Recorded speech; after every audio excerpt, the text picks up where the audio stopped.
Il faut noter que Youri Latortue et Joseph Lambert se trouvent en grande difficulté au sein de la communauté nationale et internationale aussi. Le chargé d'affaires des États-Unis en Haïti, Éric Stromeillier, a été interrogé sur les sanctions visant le président du Sénat haïtien Joseph Lambert et l'ancien sénateur Youri Latortue.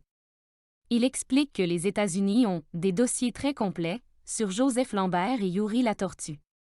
Lors de son passage à la matinale dans une station radio en Haïti, le chargé d'affaires des États-Unis en Haïti a été interrogé sur les sanctions visant le président du Sénat haïtien Joseph Lambert et l'ancien sénateur Youri Latortue. Selon lui, la décision du département du Trésor des États-Unis, sanctionnant ces deux personnalités politiques, est bien documentée. Par rapport aux annonces que nous avons faites pour les sénateurs Lambert et Latortue, nous avons des dossiers très complets signalant certaines violations de loi qui ont été précisées dans le transport de drogue et d'autres choses. Les sanctions sont très bien rédigées. On est en train de cibler leurs visas, ceux de leur famille et aussi leurs biens. Nous œuvrons à contrarier les efforts néfastes qu'ils ont faits dans le passé pour miner l'état de droit, la justice, la transparence, etc. Je dois préciser que nous avons identifié 2 personnes. Mais d'autres viendront s'ajouter à la liste. Le processus n'est pas fini, a fait savoir le diplomate. Selon Stromeillier, on vise à maximiser la possibilité d'avancer vers l'avenir du pays, Haïti. Nous voulons tous voir des élections qui mèneront vers le rétablissement des institutions démocratiques. En visant le panorama des acteurs haïtiens, de ceux qui jouent une situation dans la réalité, on était en train de voir qui, parmi ces acteurs, ont posé des actions que nous avons documentées par le passé. Il y en aura d'autres qui vont s'ajouter à la liste. Ce n'est pas que question d'ennemis. La décision que l'on a prise ne date pas d'avant-hier. Notre département de la justice a identifié des cas très élaborés, très convaincants. En conséquence, on a adopté ces sanctions, a expliqué le chargé d'affaires.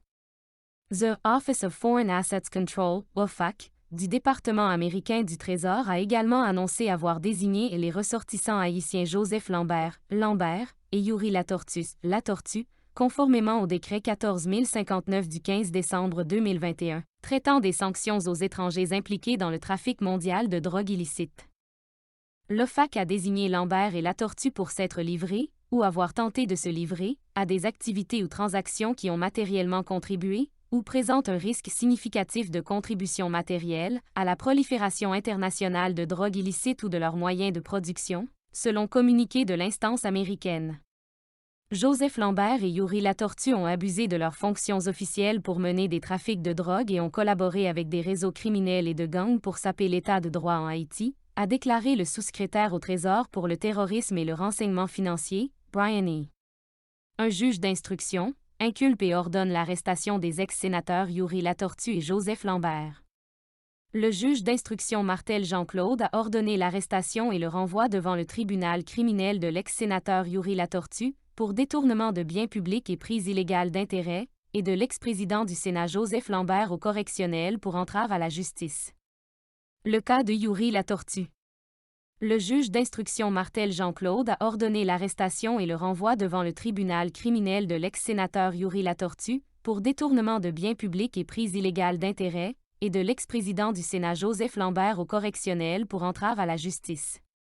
Le juge d'instruction Martel Jean-Claude a ordonné, a expliqué cette source, le renvoi de l'ex-sénateur Youri Latortue devant le tribunal de première instance de Port-au-Prince jugeant en ses attributions criminelles, siégeant sans assistance de jury pour détournement de biens publics et prise illégale d'intérêt, fait prévu et réprimé par les articles 5.1 et 5.13 de la loi du 12 mars 2014 portant prévention et répression contre la corruption, et Joseph Lambert, ex-président du Sénat de la République, devant le tribunal de première instance de Port-au-Prince jugeant en ses attributions correctionnelles pour y être jugé pour entrave à la justice, fait prévu et réprimé par l'article 21 de la loi du 12 mars 2014 portant prévention et répression contre la corruption.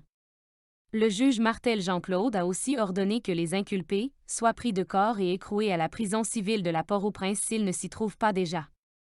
La décision du juge Jean-Claude précise que d'octobre 2017 à janvier 2020, le Trésor public a émis 9 chèques à l'ordre de Mme Carmen Immacula Cantave, mère biologique de l'ancien sénateur et président du Sénat Youri Latortue.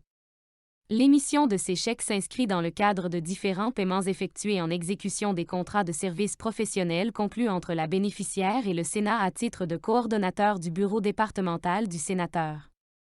Certains de ces chèques, soit 8, a indiqué notre source, ont été déposés puis encaissés par l'ex-sénateur Youri Latortue via son compte bancaire à la Sogerbank.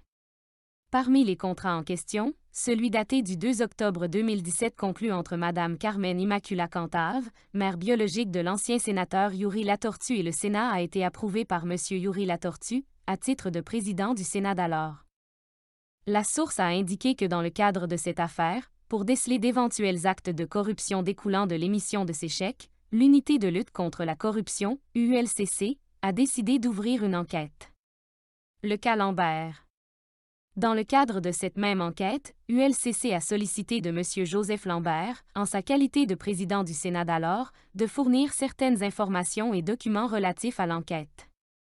Celui-ci a refusé de fournir à l'ULCC les informations et documents qui lui ont été requis dans le cadre de l'enquête au motif que le directeur général de l'ULCC n'est pas son vis-à-vis et que ce dernier n'avait pas le droit de s'adresser directement à lui.